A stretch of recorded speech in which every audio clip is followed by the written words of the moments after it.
Hey,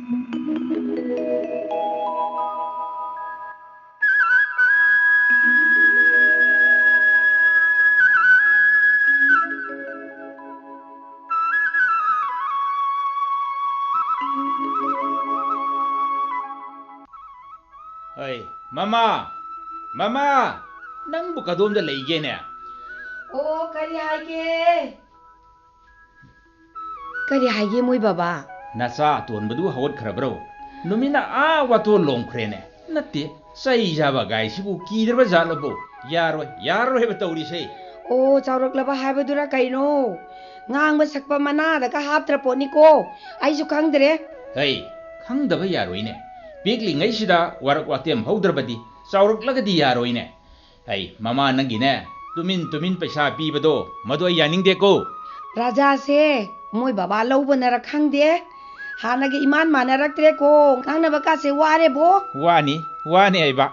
Mama na masabu warakpa watem bangamdrabadi. Karino ne phaba lakadabasibo. Hai. Paisa gi mahau ase yamna kanbani ko. Phari ngai dadi phai. Halak tabatar gadi. Kanagi makuta ka tagata gi hebdo. Khalne nangso. Ai sune moi baba. Phajana haiduna yeng khrajani. Mana thokpa ma. Ma mangai re. Mingda siga raja ka haidana ju tholuri ne. Ai na kaya phusai mama nan hekta kankhali. Atola tani gaidro. Natte mana hairabadi loire ne. Mathangdadi ne. Nasa phuda mama yaudin ngai di leite ko. Oh yare. Kitok biro. Kaino macha chaibada so ingonda mu yawine. Moi baba. Kaidorage. Wam tabu tamja huke ne. Kari wano sacha rayo thabak yanu le. Na no mamadi ne. Rajagi mama na ba ani hum lae. Imai pema. Mamai mamit kado. Ngang sang ngangadana ne. Nisa saba kaidu oiramadana ne. Ai de thok kigrebo. To. Aduna bo haibani. Chikhinjau haiba. Nisa saba su oirama yari bani ne. Aduga ne. Nauna yum banbagi laina makhal ma thorle. Yamna kanna hainari ko. Karino ne. Aigi yumda gadi madu sanghanba yaba pot nate ko. Ai se hojik pibam yamna shokibani. Chikhinba haibasina mafarabani ne.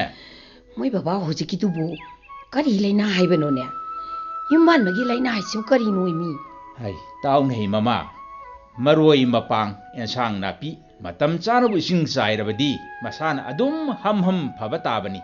Matang sana chaibidrabadi ko kangba tabani simadi khangune. Moi baba gi ne praman panthai sida ne. Ai se wa dori. Natte ne. Nangbu doctor gaidu pamdro. O adubudi karigi pamdani. Ho mapa pati ye yaro ye. Nangi ne wa ngangba khuding mapa panbado matang sate. Ha hairene wang magadi ha. Angang di ko mama da nausi ajaduna. Laigadaba matamni. Mahuksanani laikhom pilingay da semhaudrabadi kamdawni ha. Adugane sai thangbudi lepa yade ko. Ai koise dasagi manaine haibasi kaun ko. Kaino tawsinnabasina hairiba. Ke bolo moi baba gi ne tat pat to khadrang madrak to chap manana lawi. Oi namit ka do paida yenglakanu ne. Paksade ko. O aseng ba haradi saurari ni ye. Nungsi haiduna luna sana tawnai ne.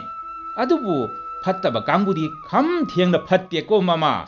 Mama da di jabeng khumi.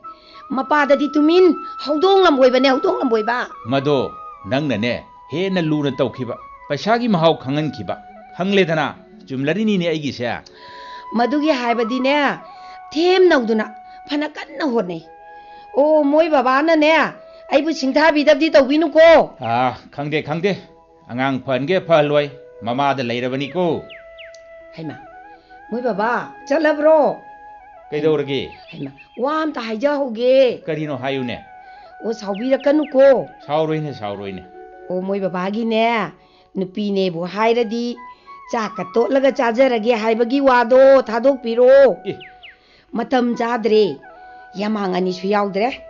Sa makal chu na chai. Chaba thakpa matam naidabaduna bu na chabu karamaina senadoino karamai yokadoino. Khara nganglabdi toba khet matang nani karino.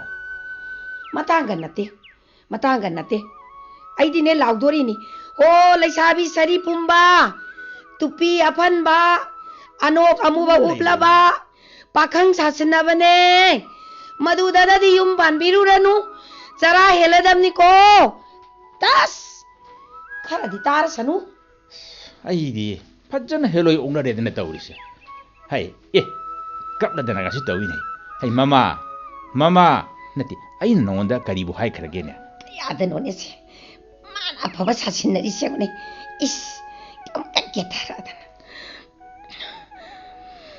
ꯃꯣꯏ ꯕꯕꯥ ꯍꯥꯎ ꯅꯨꯄꯤꯒ ꯅꯛꯅꯕꯤꯒꯅꯣ ꯗꯁꯥ ꯇꯥꯅꯤ ꯍꯥꯏꯕ ꯄꯩꯁꯥ ꯇꯤꯡꯅꯤ ꯂꯩꯀꯥꯏꯅ ꯅꯨꯡꯁꯤꯔꯣꯏ ꯏꯖꯠ ꯃꯥꯡꯕ ꯍꯥꯏꯕꯗꯣ ꯑꯣꯏꯅꯤ ꯍꯥꯏꯕ ꯆꯍꯤꯗꯣ 65 ꯃꯊꯪꯅꯦꯕ ꯃꯊꯪ ꯃꯃꯥ ꯅꯪꯒꯤ ꯋꯥꯁꯤꯗꯤ ꯑꯩ ꯌꯥꯝꯅ ꯏꯀꯥꯏꯔꯛꯀꯗꯧꯔꯤꯌꯦ ꯑꯁꯦꯡꯕ ꯑꯩꯒꯤꯗꯤ ꯏꯪꯈꯣꯜ ꯃꯆꯦꯠꯁꯤꯅ ꯂꯣꯏꯔꯦꯗꯣ ꯑꯩꯅꯦ ꯂꯨ ꯀꯣꯛꯄ ꯍꯥꯏꯕꯗꯣ ꯑꯣꯏꯔꯤꯕꯅꯤ ꯑꯩ ꯈꯪꯉꯤ ꯃꯃꯥꯡꯗ ꯑꯩꯅ ꯃꯥꯡꯍꯟꯈꯤꯕ ꯃꯌꯥꯝꯗꯨꯒꯤ ꯐꯣꯜꯗꯣ ꯏꯁꯣꯔꯅ ꯋꯥꯔꯛꯏꯕ ꯅꯆꯥ ꯆꯥꯎꯔꯦ ꯃꯥꯡꯕ ꯌꯥꯕꯉꯩ ꯃꯥꯡꯂꯕꯅꯦꯕ ꯑꯩꯕꯨ ꯍꯧꯖꯤꯛꯄꯨ ꯗꯨꯀꯥꯟꯒꯤ ꯄꯩꯁꯥꯅ ꯀꯣꯛ ꯉꯥꯎꯔꯦ ꯍꯥꯏꯕꯅꯦ ꯃꯤ ꯃꯃꯥ ꯁꯤ ꯈꯤꯠꯇꯣꯛꯑꯣꯕ ꯅꯨꯄꯤꯒ ꯆꯗꯨꯝ ꯂꯩꯀꯥꯏꯅꯅꯦ ꯃꯉꯛ ꯊꯥꯡꯒꯠꯇꯨꯅ ꯌꯦꯡꯅꯔꯝꯂꯒꯅꯤ ꯑꯩꯅꯦ ꯅꯨꯄꯤꯒ ꯑꯃꯠꯇ ꯎꯕ ꯌꯥꯗ꯭ꯔꯕ ꯖꯥꯠꯅꯤꯀꯣ ꯀꯔꯤꯕ ꯅꯨꯄꯤ ꯎꯕ ꯌꯥꯗ꯭ꯔꯦꯕ ꯋꯥꯁꯤ ꯑꯣꯟꯅꯔꯦ ꯅꯨꯄꯤ ꯎꯕ ꯌꯥꯗ꯭ꯔꯦ ꯍꯥꯏꯕꯗꯤ ꯁꯣꯛꯅ ꯁꯝꯅꯕꯗ ꯏꯖꯠ ꯗꯥꯕꯤ ꯇꯥꯜꯂꯛꯀꯗ꯭ꯔꯥ ꯀꯤꯔꯦ ꯍꯥꯏꯕꯅꯤ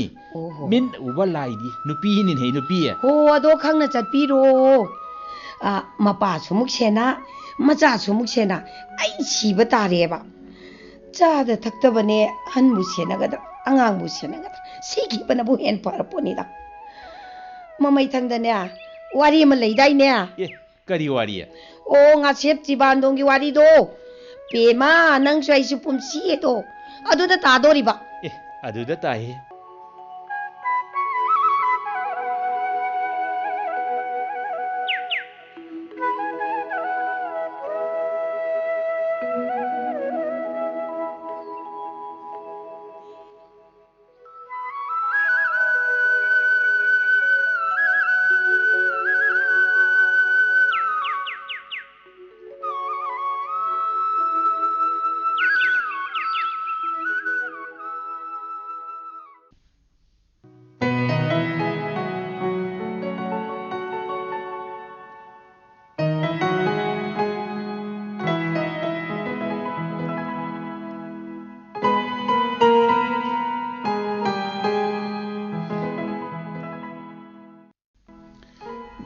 ꯉꯁꯤꯗꯤ ꯁꯨꯇꯤ ꯉꯜꯂꯅꯤ ꯁꯤꯗ ꯊꯦꯡꯅꯁꯤ ꯄꯨꯡ 3 ꯇꯥꯗ꯭ꯔꯤꯉꯩ ꯍꯥꯏꯔꯒ ꯑꯁꯨꯛ ꯊꯦꯡꯉꯩꯗꯤ ꯀꯩꯗꯧꯔꯕ ꯉꯥꯏꯍꯥꯛ ꯊꯦꯡꯕꯒꯤꯕꯨ ꯃꯇꯥꯡ ꯆꯥ ꯍꯦꯛ ꯆꯥꯗꯅ ꯈꯝꯕꯜ ꯆꯥꯎꯔꯤꯕ ꯀꯥꯏꯗꯨꯔꯣ ꯍꯣꯏ ꯕꯨꯡꯉꯣ ꯑꯩꯅꯦ ꯌꯨꯝꯗ ꯍꯥꯟꯅ ꯆꯪꯂꯨꯔꯕ ꯃꯁꯤ ꯍꯦꯛ ꯅꯠꯇꯕꯗ ꯕꯕꯥꯅ ꯊꯤꯔꯛꯀꯅꯤ ꯆꯩ ꯆꯥꯕꯗꯣ ꯅꯥꯈ꯭ꯔꯖꯥꯅꯤꯀꯣ ꯑꯩꯗꯤ ꯅꯪꯒꯤꯗꯃꯛꯇ ꯆꯩ ꯆꯥꯒꯦ ꯈꯟꯕꯁꯦ ꯀꯨꯏꯔꯦ ꯑꯣ ꯌꯥꯝ ꯊꯧꯅꯥ ꯐꯕꯩ ꯋꯥꯅꯤꯅꯦ ꯊꯑꯣꯏꯅ ꯊꯣꯛꯂꯗꯤ ꯃꯐꯝ ꯈꯪꯗꯅ ꯆꯦꯟꯈꯤꯅꯤꯗꯣ ꯌꯦꯡꯉꯣꯏꯕꯦ ꯅꯪ ꯑꯩ ꯎꯅꯐꯝꯁꯤ ꯐꯖꯗ꯭ꯔꯥ ꯇꯨ ꯑꯥꯗꯒꯤꯁꯤ ꯅꯨꯡꯁꯤꯗ꯭ꯔꯥ ꯌꯦꯡꯉꯨꯅꯦ ꯀꯗꯥꯏꯅꯣ ꯇꯨ ꯑꯥꯗꯒꯤꯁꯤ ꯑꯣ ꯑꯁꯤ ꯑꯣꯏꯔꯦ ꯍꯪꯒꯥꯝ ꯃꯄꯥꯜꯁꯤꯗ ꯈꯣꯏ ꯃꯆꯥ ꯃꯆꯥꯅ ꯀꯣꯏꯆꯦꯟ ꯆꯦꯟꯗꯨꯅ ꯉꯪꯂꯤꯕꯁꯦ ꯆꯦꯟ ꯑꯗꯨꯒ ꯑꯃꯨꯛ ꯆꯤꯡꯌꯥꯁꯤꯗ ꯂꯤꯔꯤ ꯂꯤꯔꯤ ꯁꯤꯠꯂꯤꯕ ꯅꯥꯝꯃꯤꯕ ꯅꯨꯡꯁꯤꯠꯅ ꯃꯁꯥ ꯃꯔꯦꯡ ꯍꯥꯏꯔꯤ ꯌꯦꯡꯕꯗ ꯄꯨꯛꯅꯤꯡ ꯍꯨꯗ꯭ꯔꯥ ꯍꯣꯏ ꯕꯨꯡꯉꯣ ꯈꯣꯏꯅ ꯆꯦꯟꯕ ꯅꯠꯇꯤꯌꯦ ꯄꯥꯏꯕ ꯍꯥꯏꯌꯣ ꯈꯣꯏꯅ ꯄꯥꯏꯕꯁꯨ ꯆꯦꯟꯕꯒ ꯃꯥꯟꯅꯗ꯭ꯔꯅꯦ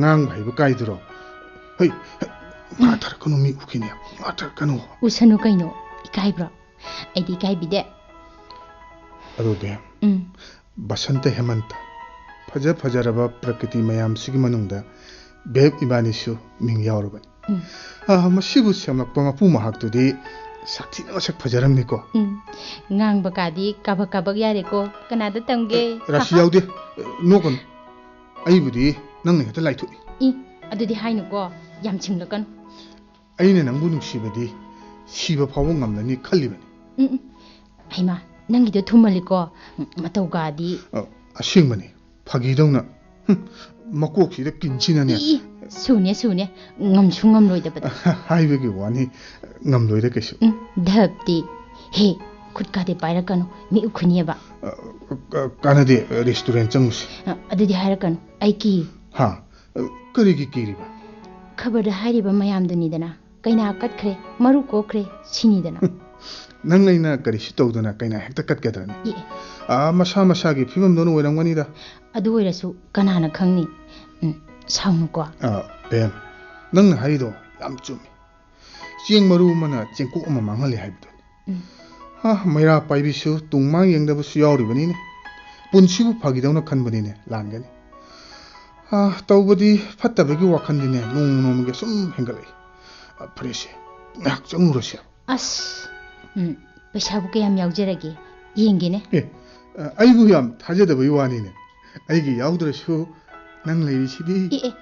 Aingondadi yaudi ko. Matangi pakhang machau ngaktaba ngamde ko. Kuigumsi ko. Aina tana kanaga suwari sabu yaro ko. Mai hongna bi howrokladong. Bit hanba wang hakta. Pakha chawman khri yararoi. Lairang ama satladi khoimu inba hongna sane. Hoi bungo. Satkera pongera yaroi loire. Nangi wasidine yaukhre talli he. Khangdes. Nungsibase aidi nong nomagi singi chawgum hengal. Yam waida be. Kanadabada pangkhal khalurano. Dihe manabani. Ho aise nangine nangi. Dem siengle ko. Siengba. Madune aina taning libasu.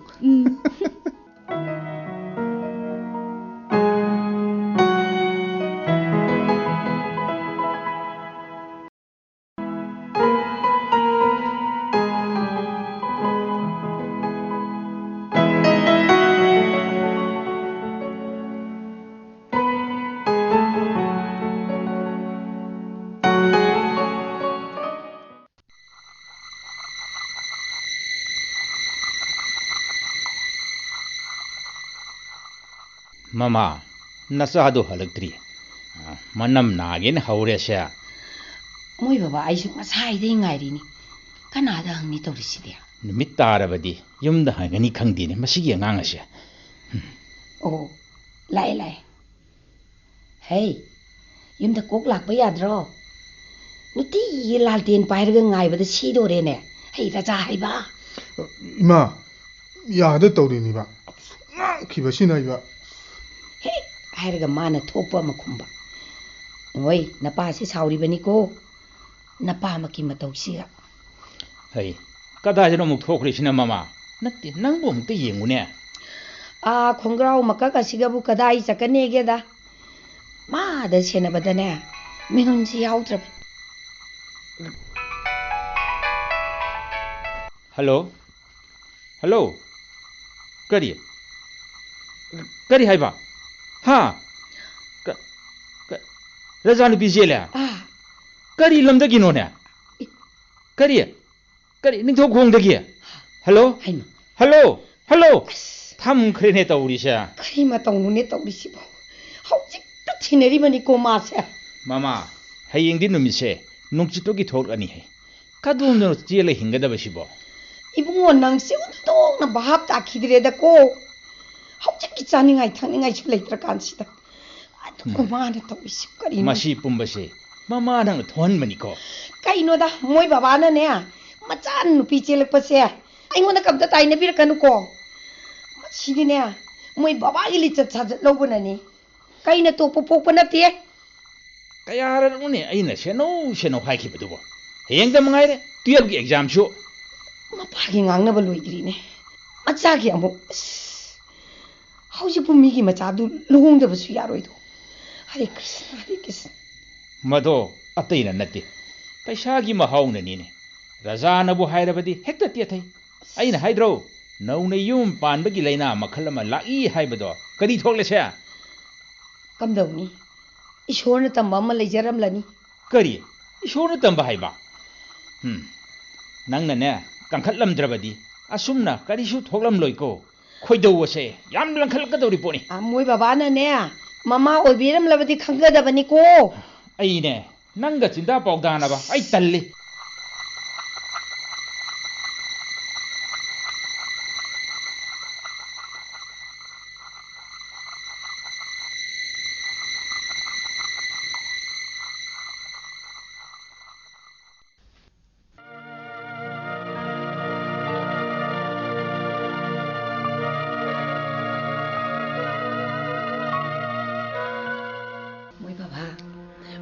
oira male hojiki do ha kari hairemino o haidokpa lakpinu hojik matam chaba chadaba thilo hairami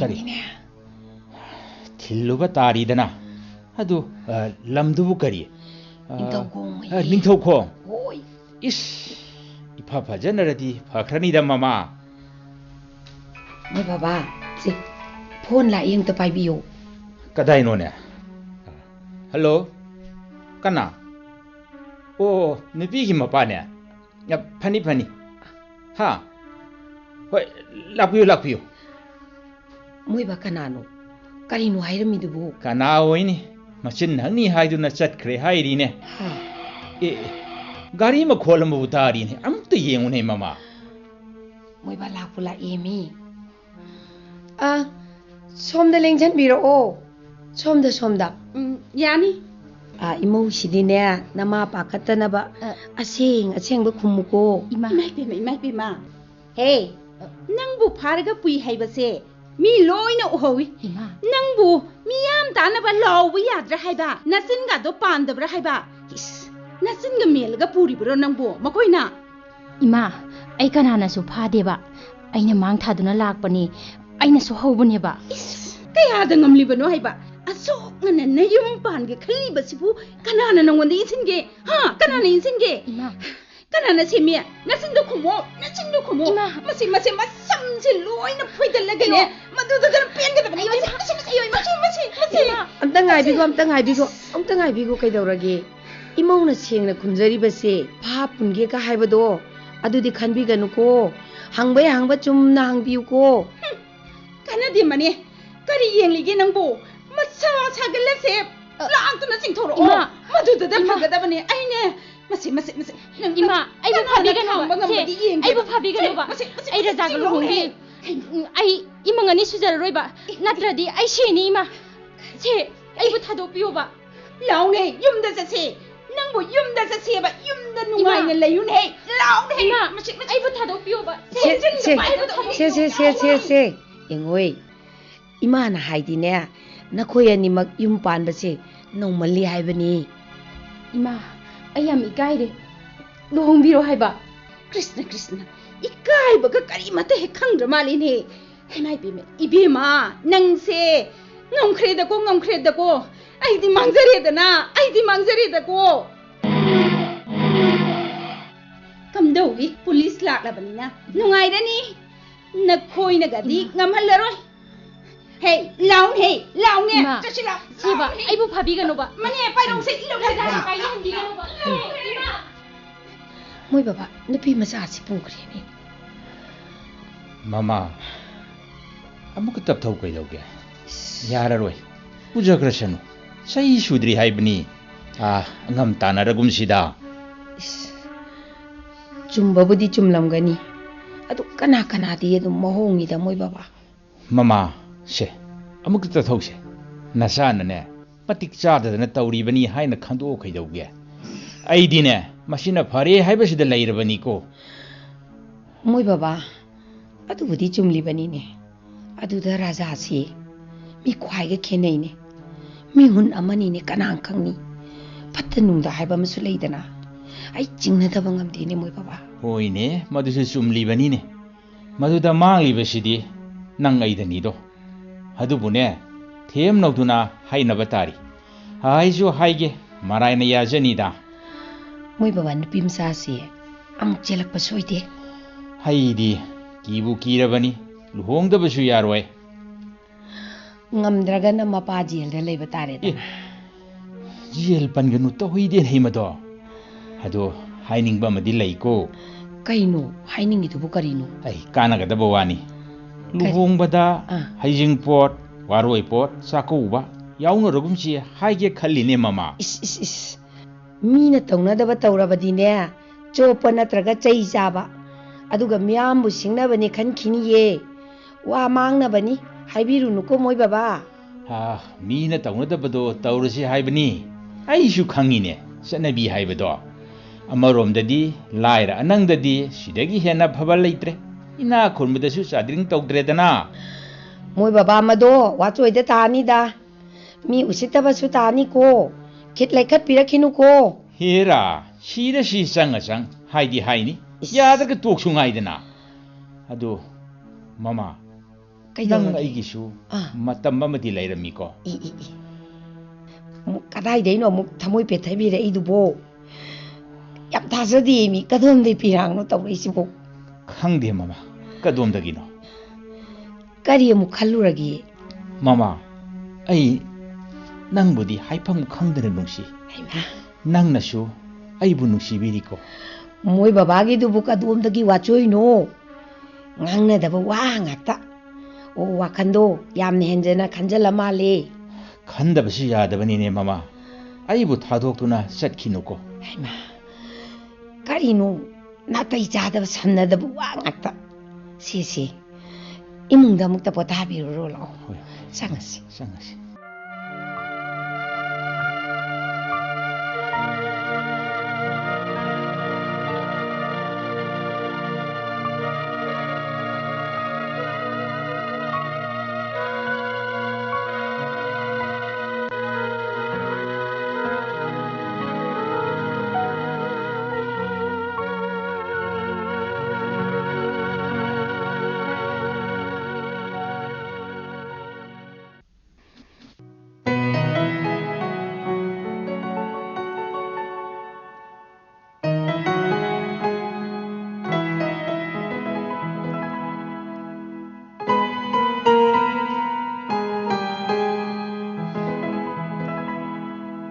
Bem, ibani na hek ngamduna luhongi ko. Ngamledana, nungsinabadabu kanana tatatpa ngamba yaukhrabagi.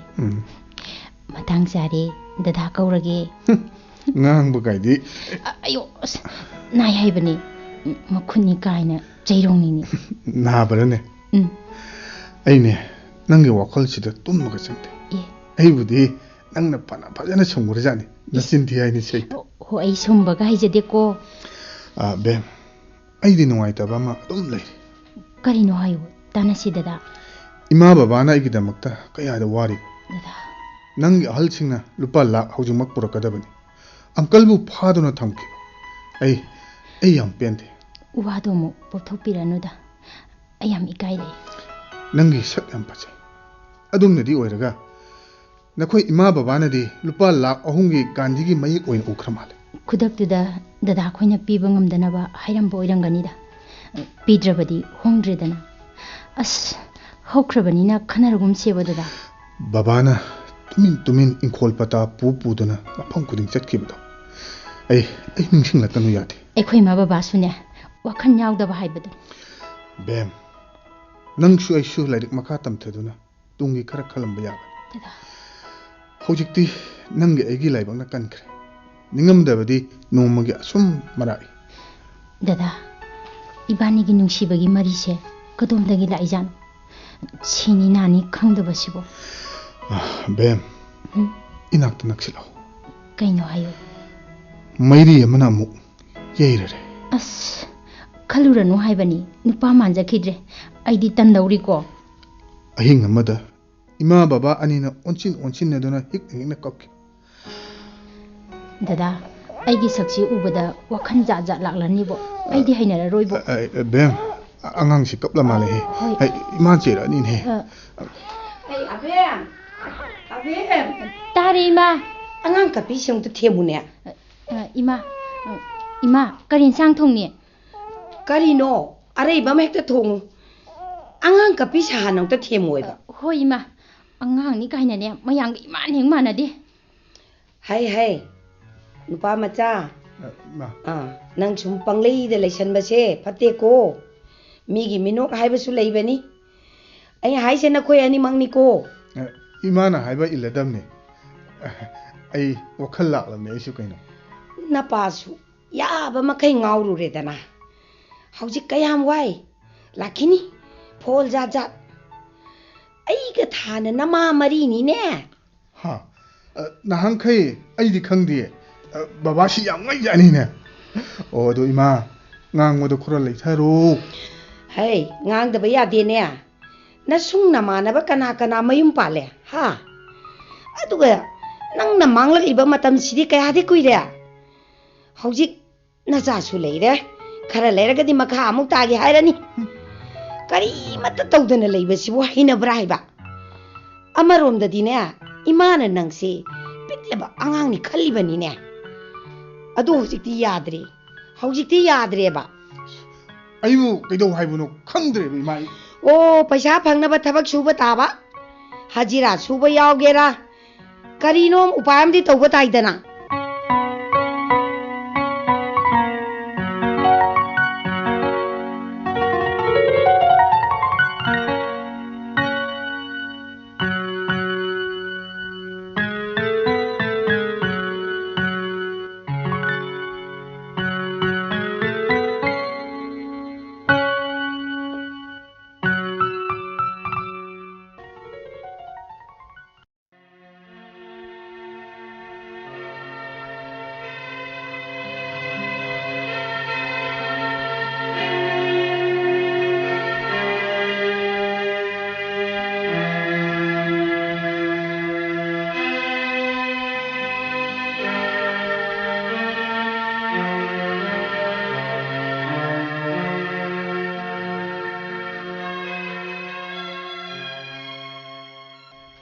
Nama nasa murum solidun kadino ha.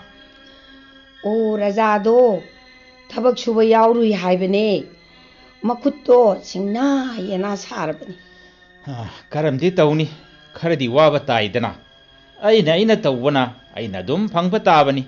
Pangida ko. Paisa tanbada ikaiba yadi na hairamibani aisu.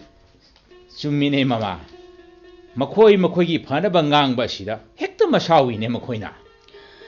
Yum panba lai grajani. Lu grajani. Senthok lambi leitana bu. Masana masabu lang thakjabani ne. Hai mama hainari bedudi yumban ba ture lengoidagi henna kupi hainari dena ko. Dada angang chi masa sai. Sage sarasano. Yang jingagane sige sijaso. Aine karino kada tukten jasalo ni ko. Hey, kada kaidore. Se ima yengese. Kaidore ba. Haujikti saubana ka kana roi ko. Noina duman yengwai nupi macha.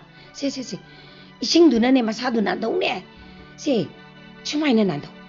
Kari yengige ne nangbo. Ima Ishani haidana mama mapa dasu thakshi khashi leite. Nauna yum panba artha yamna leikhra jani ko. Masa da chaitheng kaya phangle dana se.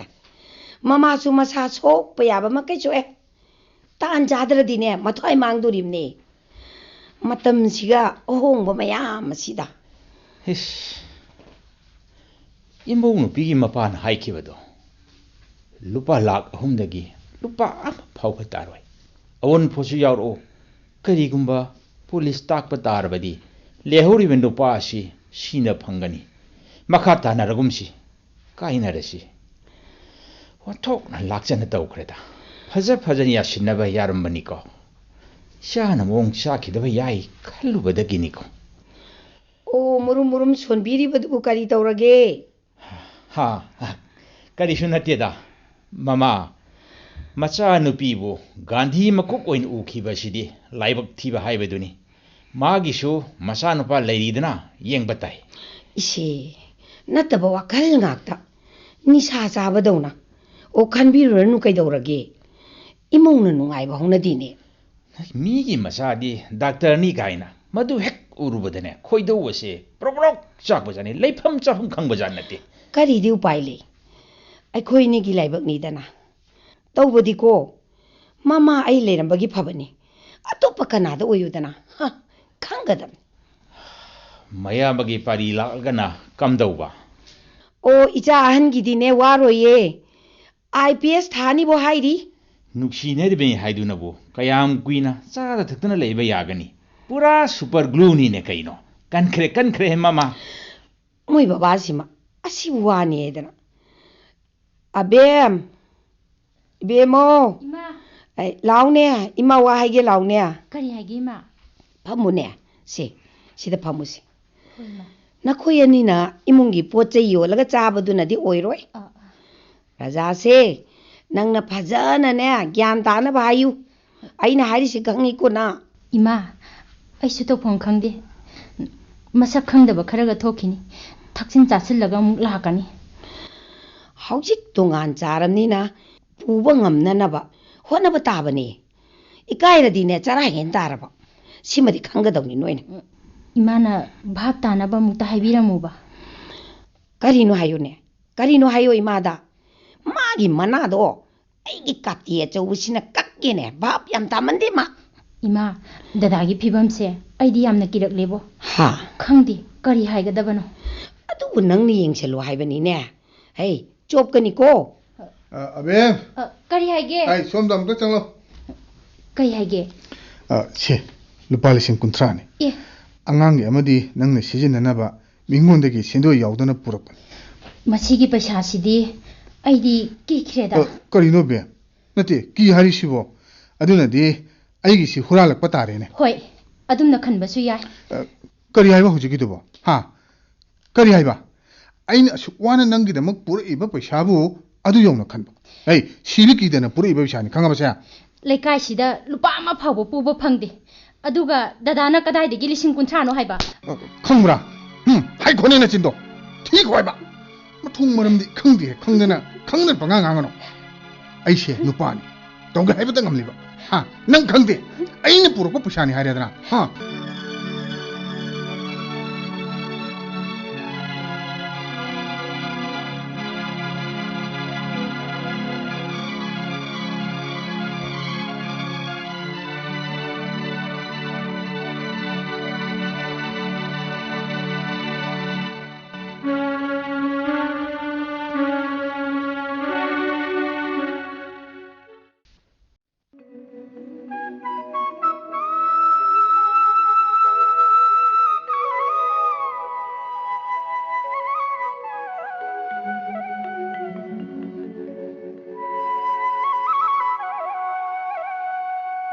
ꯃꯃꯥ ꯇꯥꯔꯣꯏꯗꯕꯅꯤ ꯇꯧꯔꯤꯁꯦ ꯑꯊꯨ ꯑꯀꯥꯏ ꯑꯃꯠꯇ ꯅꯪꯂꯣꯏꯗꯕꯅꯤ ꯍꯥꯏꯕ ꯑꯣ ꯂꯥꯛꯆꯔꯦ ꯑꯉꯟꯕꯗ ꯈꯥꯀꯤ ꯁꯦꯠꯄ ꯈꯔ ꯂꯥꯛꯈꯤꯕ ꯎꯏ ꯀꯔꯤ ꯍꯥꯏꯔꯝꯃꯤꯅꯣ ꯁꯨꯁꯥ ꯑꯣ ꯔꯥꯖꯥ ꯍꯪꯂꯝꯕꯅꯦ ꯑꯗꯨꯒ ꯑꯗꯨꯝ ꯆꯠꯈ꯭ꯔꯦ ꯃꯃꯥ ꯑꯩꯗꯤ ꯆꯤꯡꯅꯕ ꯑꯃ ꯂꯩꯅꯦ ꯍꯥ ꯅꯨꯡꯁꯤꯠ ꯁꯤꯠꯇꯅ ꯎꯅꯥ ꯂꯦꯡꯕ ꯍꯧꯅꯗꯦꯀꯣ ꯍꯥꯏ ꯑꯕꯦꯝ ꯏꯃꯥ ꯔꯥꯖꯥꯕꯨ ꯀꯗꯣꯝꯗ ꯂꯩꯒꯦꯅꯦ ꯈꯪꯗꯦ ꯀꯔꯤꯒꯤꯅꯣ ꯏꯃꯥꯅ ꯑꯗꯨꯛ ꯐꯤꯡꯉꯤꯗꯨꯕꯣ ꯍꯩ ꯊꯥꯅꯥ ꯂꯥꯛꯂꯝꯃꯤꯅꯦ ꯍꯥ ꯔꯥꯖꯥꯕꯨ ꯍꯪꯉꯤꯅꯦ ꯏꯃꯥꯗꯤꯅꯦ ꯂꯩꯐꯝ ꯈꯪꯗ꯭ꯔꯦꯅꯦ ꯀꯩꯗꯧꯔꯕꯖꯥꯠꯅꯣ ꯃꯥꯅ ꯀꯩꯗꯧꯔꯖꯥꯠꯅꯣꯅꯦ ꯏꯃꯥ ꯗꯗꯥꯗꯤ ꯊꯣꯡꯒꯥꯜꯂꯣꯝꯗ ꯂꯥꯛꯑꯦ ꯏꯃꯥ ꯀꯩꯗꯧꯅꯔꯦ ꯇꯍꯥ ꯅꯪ ꯁꯦꯡꯅ ꯈꯨꯝꯃꯨ ꯑꯣꯏꯗꯕ ꯉꯥꯡꯅꯨꯀꯣ ꯏꯃꯥꯗ ꯊꯥꯅꯥ ꯂꯥꯛꯃꯤꯁꯤ ꯀꯔꯤꯒꯤꯅꯣ ꯊꯥꯅꯥ ꯂꯥꯛꯃꯤꯁꯤ ꯀꯔꯤꯒꯤꯅꯣ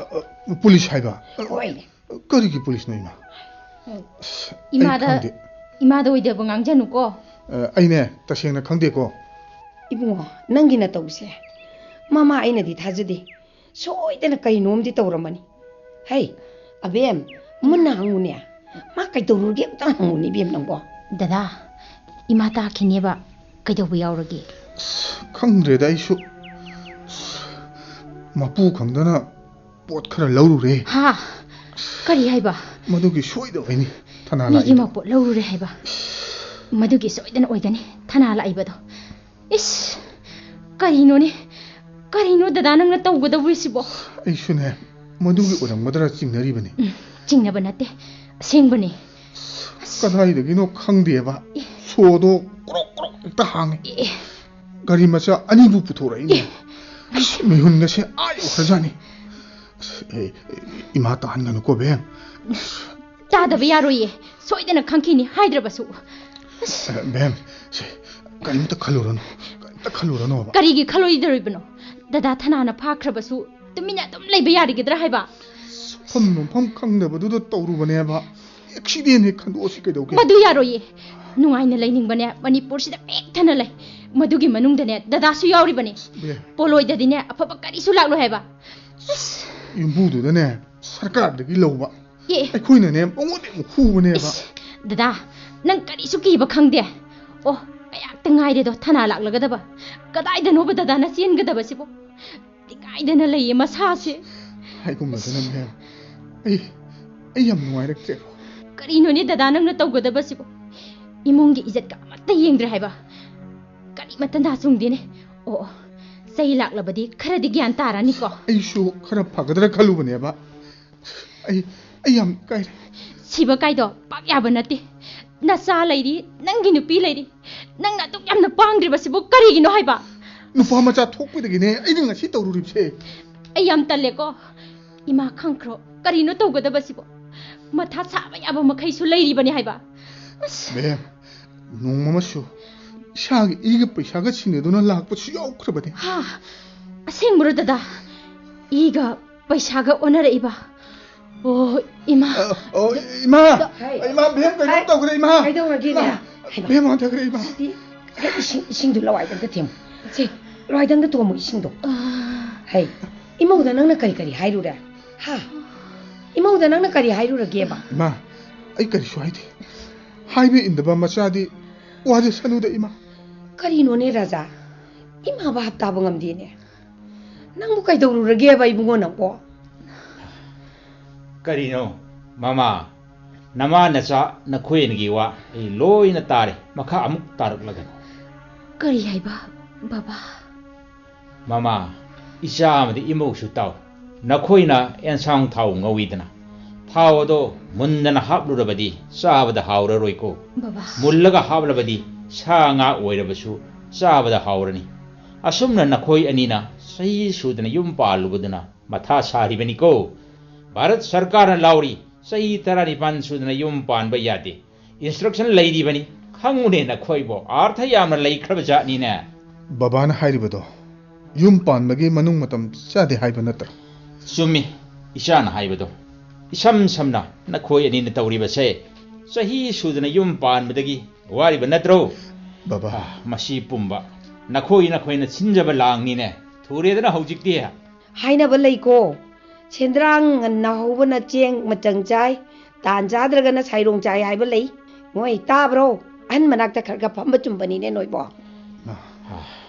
na khoi na kumai ama yengbada matam cha na chatraga bu mathong maram khangbra ne nungai bra haiba ho haduni na khoi gi punsi se chapu kairga kwak na harau ba yumba lo ne ta salo yumban ba hagi ni khanganu lu khraba Lai kharba war makhal lamani puki lan maruk mapangi lan makhal suna lan thieng nagadawri bani ne ipana haigadabadi kallingai phai solaba matamdadi kanbangam daba laina amana narabani koi cha sa Ima Baba aishu anuba mangalama phor ha shagi thamoida kari phor iba mitele paksida mathot karak libi nungshino na khongdari ba sing abem amadi prajana phangli ba dasa mayam se thoktuna sahi sudana yumban ba thoi yobi gano shigi mathakta se thok lambi leita ba haibi sisu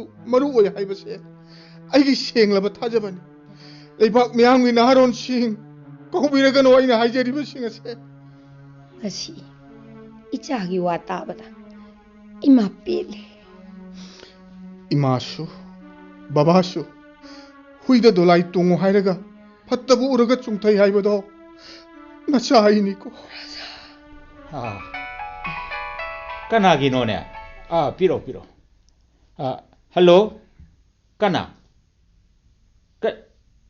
Hoi, ai Rajagi mapane. Ha, Raja bo. Karino ne, karino hairi sibo. Oi, hoi, fani. Moi baba icha raja bu kai dau rage Mama pakhat kan nasa na aran bat khara tawrur ma le dana police na sen ba chong ba tawhallam ganu hairak li bani ne hadubu ai gi marup amagi makhon su mali nasa na tawrubana nasa na dum phangba tai dana mama nang na phangba yaroi na hei tap thong ne moi baba ai na haiti mi ki mapot ka huru rai mi ai ne Karino kam dom tawsi Karino aina haiga dawru sibo madu oi batai Rajabu punga sukta leng lehen biramu wa maka amuk tanaragumsi sinidana hairak ba haiba bo moi baba khangna ba oiradi haina ba ka yaroi draiba ꯑꯩꯒꯤ ꯏꯆꯥ ꯔꯥꯖꯥꯁꯦ E ꯃꯇꯨꯡꯗꯒꯤ ꯆꯥꯎꯅꯕ ꯍꯣꯠꯅꯔꯛꯄꯗ ꯂꯨꯅ ꯆꯥꯟꯅ ꯏꯈꯨꯠꯅ set ꯊꯥꯗꯕ ꯃꯈꯩ ꯈꯪꯖꯔꯛꯄꯅꯤ ꯑꯗꯨꯒꯤ ꯃꯍꯩꯗꯤ ꯄꯨꯂꯤꯁꯀꯤ ꯀꯌꯥꯠꯇ ꯇꯥꯈꯤꯗꯧꯔꯕꯀꯣ ꯃꯃꯥ ꯑꯣꯏꯕꯤ ꯑꯩꯒꯤ ꯂꯥꯏꯕꯛꯁꯦ ꯑꯣꯟꯊꯣꯛꯅ ꯊꯤꯅ ꯇꯝꯕꯤꯔꯝꯈ꯭ꯔꯦꯗꯀꯣ ꯃꯃꯥ ꯍꯧꯈꯤꯕ ꯀꯌꯥ ꯅꯤꯡꯁꯤꯡꯂꯒꯨꯝꯁꯤꯗ ꯀꯔꯤꯕꯨ ꯀꯥꯟꯅꯒꯕꯅꯣ ꯅꯪ ꯑꯩꯒꯤ ꯂꯥꯏꯕꯛꯇ ꯇꯝꯂꯝꯂꯕꯅꯤ ꯈꯟꯊꯣꯛꯂꯁꯤ ꯎꯄꯥꯏ ꯂꯩꯇꯦ ꯃꯇꯝ ꯑꯃꯗ ꯑꯩ ꯃꯉꯥꯏꯔꯦ ꯃꯇꯥꯒꯨꯝ ꯊꯥꯡꯈꯤꯕ ꯈꯣꯡꯊꯥꯡ ꯑꯣꯟꯅ ꯇꯩꯅꯕ ꯂꯝꯕꯤꯗ ꯆꯠꯈꯤꯕꯗꯣ ꯍꯧꯖꯤꯛꯇ ꯐꯪꯂꯛꯂꯦꯗꯅ ꯆꯩꯅꯥꯁꯦ ꯅꯤꯡꯉꯝꯗꯕꯒꯤ ꯃꯩꯁꯥ ꯃꯌꯥꯝ ꯑꯁꯤꯅ ꯏꯊꯛꯇ ꯆꯤꯡꯖꯥꯎ ꯑꯃꯅ ꯅꯟꯕꯗꯒꯤ ꯍꯦꯟꯈ꯭ꯔꯦ ꯃꯆꯥ ꯁꯦꯝꯕꯗ ꯃꯃꯥ ꯃꯄꯥ ꯊꯣꯡ ꯃꯥꯟꯅꯅ ꯁꯦꯝꯃꯤꯟꯅꯔꯕ ꯃꯇꯝꯗꯇꯗ ꯑꯐꯕ ꯄꯨꯔꯛꯀꯅꯤ ꯍꯥꯏꯕꯁꯦ ꯑꯩ ꯑꯁꯦꯡꯕ ꯊꯥꯖꯕꯅꯤ ꯍꯧꯖꯤꯛ ꯑꯩꯅ ꯐꯪꯂꯤꯕꯁꯦ ꯂꯨ ꯀꯣꯛꯄꯗ ꯂꯦꯟ ꯇꯥꯏ ꯍꯥꯏꯕꯗꯣ ꯇꯥꯔꯤꯕꯅꯤꯅꯦ ꯅꯨꯡꯁꯤꯖꯔꯕ ꯏꯆꯥꯕꯨꯁꯨ ꯐꯥꯗꯨꯅ ꯄꯨꯈꯤꯒꯗꯧꯔꯦꯗꯅ ꯃꯣꯏ ꯕꯕꯥ ꯃꯆꯥ ꯁꯦꯝꯕꯁꯤꯁꯨ ꯈꯣꯡꯐꯝ ꯑꯃ ꯁꯣꯏꯕꯗ ꯑꯐꯕ ꯄꯨꯔꯛꯇꯦ ꯍꯥꯏꯕꯁꯦ ꯁꯦꯡꯂꯕꯅꯤ ꯑꯩꯁꯨꯅꯦ ꯍꯧꯖꯤꯛꯇ ꯌꯥꯝꯅ ꯅꯤꯡꯉꯝꯂꯛꯈꯤꯗ꯭ꯔꯦ ꯄꯨꯟꯁꯤ ꯍꯥꯏꯕꯁꯦ ꯌꯥꯝꯅ ꯁꯥꯡꯕꯣꯏ ꯅꯤꯡꯂꯨꯏ ꯌꯥꯝꯅ ꯇꯦꯟꯈ꯭ꯔꯕ ꯃꯇꯝꯅꯤꯀꯣ ꯏꯃꯥ ꯕꯕꯥ ꯅꯆꯥꯕꯨ ꯋꯥꯔꯧꯕꯤꯔꯅꯨ ꯅꯆꯥꯅ ꯂꯥꯟꯈꯤꯕ ꯉꯥꯛꯇꯅꯤ ꯃꯃꯥ ꯃꯄꯥꯅ ꯍꯥꯏꯕ ꯏꯟꯗꯕ ꯍꯥꯏꯕꯁꯦ ꯑꯐꯕ ꯀꯔꯤꯁꯨ ꯄꯨꯔꯛꯇꯦ ꯍꯥꯏꯕꯁꯤ ꯑꯁꯦꯡꯕꯅꯤ ꯃꯍꯩ ꯃꯁꯤꯡꯗ ꯊꯋꯥꯏ ꯌꯥꯎꯅ ꯂꯩꯔꯝꯕ ꯇꯥꯔꯒꯗꯤ ngasi aina tariba dasa ase taramlo imagi khuya khadana chana khurumjare imagi khumlang laman mukaram matamna singani khangdre koiba imagi bongo raja naku phau chikna ko imagi bongo ima dada kadai dano chali badubo karino nang tawriba mataw sibo ima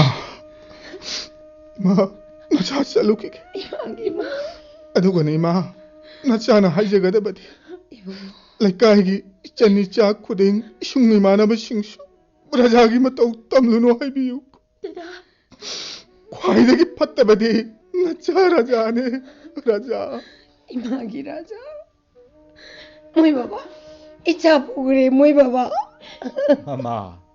mama ichagi maraibak ni kaidawrage laikai mamang sida ikaidraba haiban nangbo onthokpani